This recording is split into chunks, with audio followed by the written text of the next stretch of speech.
السلام علیکم ورحمۃ اللہ وبرکاتہ۔ جنگ آزادی ہندوستانی تاریخ کا ایک اہم باب ہے جسے کبھی فراموش نہیں کیا جا سکتا ہے۔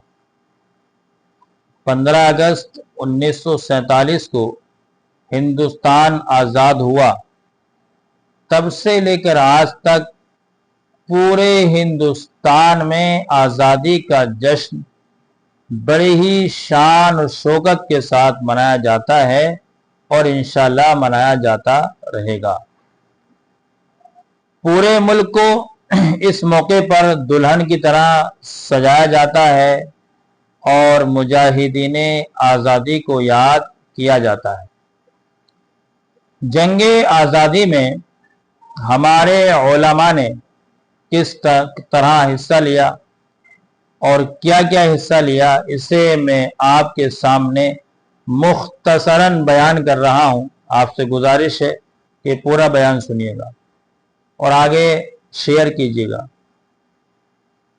اس جنگ آزادی میں جو سب سے بڑا کردار ہمیں نظر آتا ہے وہ علامہ فضل حق خیر آبادی علیہ الرحمہ کا نظر آتا ہے۔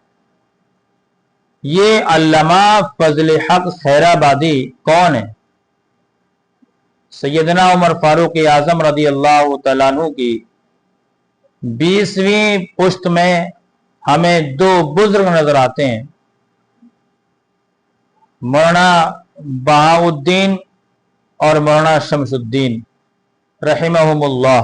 یہ دونوں حضرات ایک ساتھ ایران سے ہندوستان تشریف لائے۔ ذی علم، عالم و فاضل تھے۔ مولانا بہاؤالدین صاحب بدایوں کے مفتی مقرر کیے گئے اور حضرت شمس الدین روہتک کے قاضی اور مفتی مقرر کیے گئے۔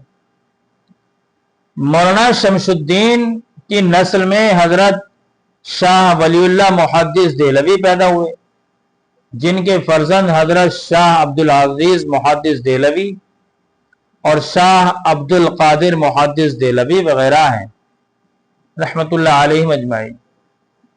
اور مولانا بہاؤالدین کے سلسلے میں چھٹی پشت میں ایک فرزند ہوئے شیخ ارزانی، اور شیخ ارزانی کے صاحبزادے شیخ عماد الدین ہیں۔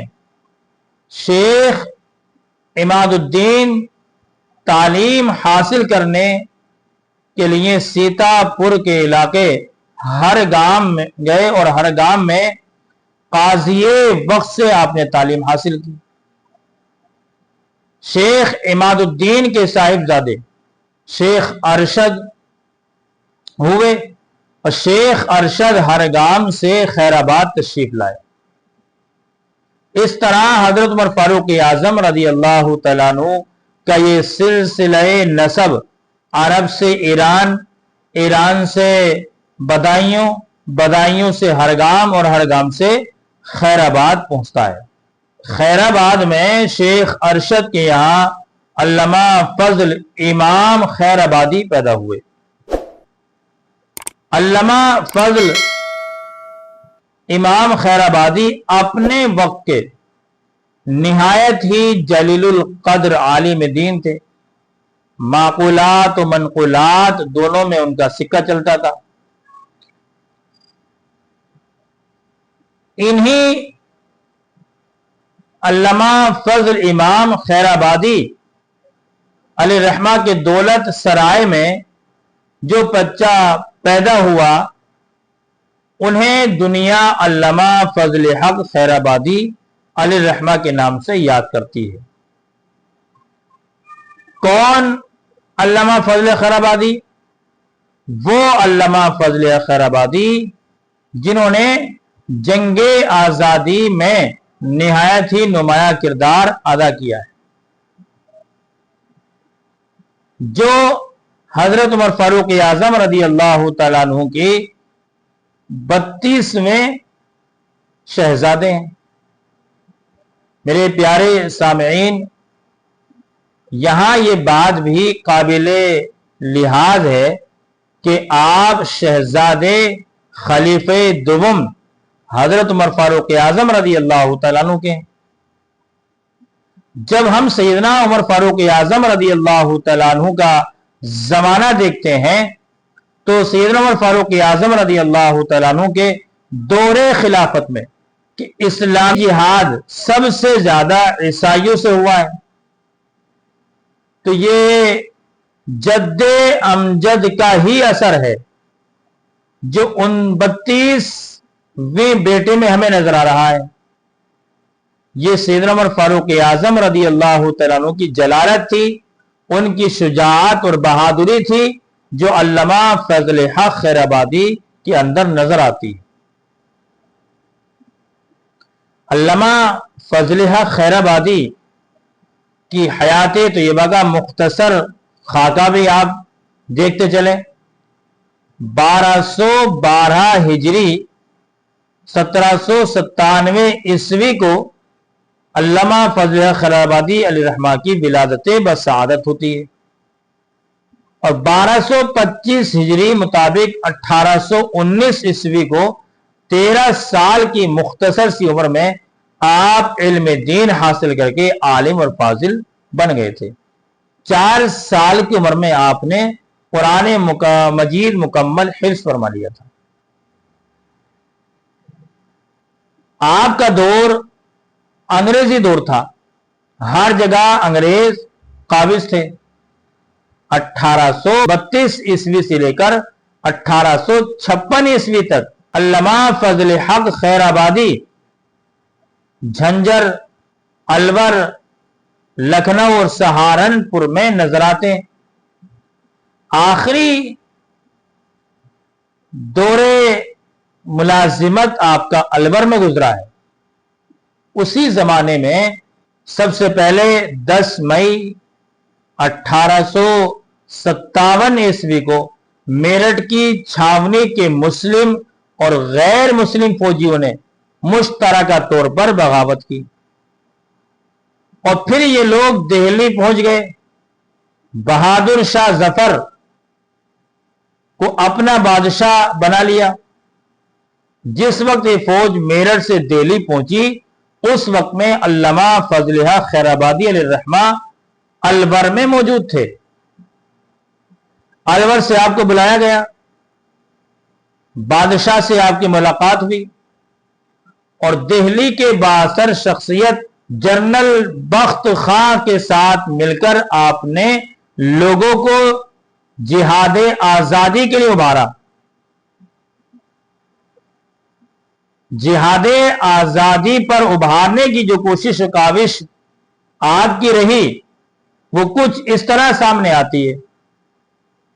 علامہ فضل حق خیر آبادی علیہ الرحمہ نے دہلی کی جامع مسجد میں نماز جمعہ کے بعد سب سے پہلے انگریزوں کے خلاف ایک زبردست تقریر فرمائی، اور اسی تقریر میں لوگوں کو جنگ آزادی کے جہاد پر آمادہ کیا، اور جہاد کی فرضیت اور اہمیت سے لوگوں کو آگاہ کیا۔ اس تقریر سے آپ نے عام مسلمانوں میں جہاد کی خاطر جوش اور جذبہ پیدا فرما دیا۔ اسی کے ساتھ ساتھ علامہ فضل حق خیر آبادی علیہ الرحمہ نے دوسری کاوش یہ انجام دی کہ اسی روز نماز جمعہ کے بعد آپ نے ایک استفتاء مرتب کیا اور ایک سوال نامہ مرتب کیا۔ وہ سوال نامہ اکابر جید علماء کی خدمت پیش کیا گیا جو ہندوستان کی آزادی کے جہاد کے تعلق سے تھا، جو اس وقت میں دہلی کی جامع مسجد میں موجود تھے۔ تقریباً 33 علماء اور مفتیان اہل سنت نے اس فتوے کو جاری فرمایا۔ یہاں ایک بات قابل لحاظ ہے کہ جب پورے ملک میں انگریز قابض تھے، تجارت سے لے کر پڑھائی تک سب ان کے قبضے میں تھی، لوگوں کو طرح طرح سے ستایا جا رہا تھا، تو ایسی کنڈیشن میں آغاز کرنا انتہائی اہم ہوتا ہے۔ چاہ تو ہر کوئی یہی رہا تھا اور ہر کسی کی چاہت بھی یہی تھی کہ انگریزوں کو 7 سمندر پار واپس بھیج دیا جائے اور ان سے اپنے ملک کے عزیز ہندوستان کو پاک کر لیا جائے، آزاد کر لیا جائے۔ لیکن معاملہ یہ تھا کہ شروعات کون کرے؟ تو شروعات میرٹھ کے ان چند فوجیوں نے کی تھی، لیکن وہ صرف فوجی تھے، ان کے ساتھ دوسرے لوگ شامل نہیں ہوئے تھے۔ لیکن علامہ فضل حق خیر آبادی علیہ الرحمہ نے جب یہ استفتاء علماء کی خدمت میں پیش کیا اور اس پر 33 علماء نے اپنی تائیدی دستخط کیے اور یہ فتویٰ دہلی کے اخبار الظفر اردو میں شائع ہوا اور اس کے بعد والے شمارے میں خود علامہ فضل حق خیر آبادی علیہ الرحمہ نے اپنا ایک فتویٰ جو ہندوستان کو آزاد کرنے کے لیے انگریزوں کے خلاف جہاد کے متعلق تھا، اسے بھی اخبار الظفر میں شائع کروایا۔ ان دونوں فتووں کے شائع ہونے کے بعد مورخین کہتے ہیں کہ ان دونوں فتووں کے سامنے آنے کے بعد عام لوگوں میں شورش بہت زیادہ بڑھ چکی تھی اور نتیجتاً تھوڑے ہی دنوں میں 90,000 عام مجاہدین بہادر شاہ ظفر کے جھنڈے کے تلے جمع ہو چکے تھے۔ یہ 90,000 مجاہدین جو جمع ہوئے یہ فوجی نہیں تھے، یہ شہری اور دیہاتی لوگ تھے، اور یہ سب علامہ فضل حق خیر آبادی اور ان کے ساتھ میں 33 علماء کرام نے جو فتویٰ دیا تھا ان فتووں پر جمع ہونے والے تھے۔ اس لیے بجا طور پر ہم یہ کہہ سکتے ہیں کہ باضابطہ طور سے ہندوستان کی آزادی کے لیے جہاد آزادی کی شروعات اہل سنت والجماعت کے ہمارے ان علماء نے کی ہے، اور ان سے فتویٰ لینے کا کام چونکہ علامہ فضل خیر آبادی علیہ الرحمہ نے کیا ہے، اس لیے ہم یہ کہہ سکتے ہیں کہ مجاہدین جنگ آزادی کے امیر کارواں علامہ فضل خیر آبادی علیہ الرحمہ ہیں۔ علامہ ہی کی طرح دوسرے بہت سارے علماء نے جہاد آزادی میں قائدانہ کردار ادا کیا ہے۔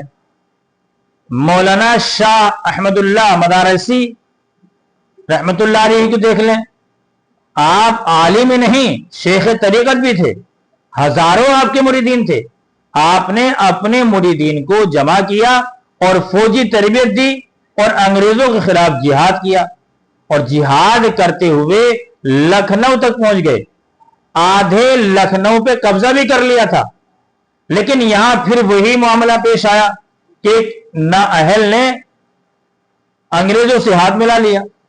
اس کی وجہ سے مولانا شاہ احمد اللہ مدارسی کو آدھے مقبوضہ لکھنؤ سے ہاتھ دھونا پڑا اور آپ شہید ہو گئے۔ اسی طرح مولانا لیاقت علی صاحب الہ آبادی رحمت اللہ علیہ، یہ بھی عالم دین تھے، شیخ طریقت تھے، آپ کی بھی ہزاروں مریدین تھے، آپ نے بھی اپنے مریدین کو جہاد کے لیے آمادہ کیا اور خود بھی ان کے ساتھ مل کر کے ہندوستان کی آزادی کے لیے آپ نے جہاد میں حصہ لیا۔ نتیجہ یہ ہوا کہ بعد میں علامہ لیاقت علی الہ آبادی کو بھی گرفتار کیا گیا اور آپ کو کالے پانی کی سزا دی گئی۔ وہیں پر مولانا لیاقت علی صاحب الہ آبادی کی قبر آج بھی موجود ہے۔ ایسے ہی مفتی عنایت احمد صاحب کاکوری رحمت اللہ علیہ، یہ بھی اہل سنت والجماعت کے ایک جلیل القدر عالم دین ہیں۔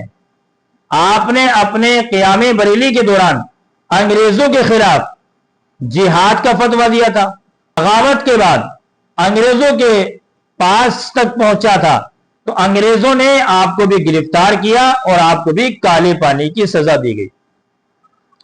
اسی طرح مفتی سید کفایت اللہ کافی، کفایت علی کافی مراد آبادی رحمت اللہ علیہ،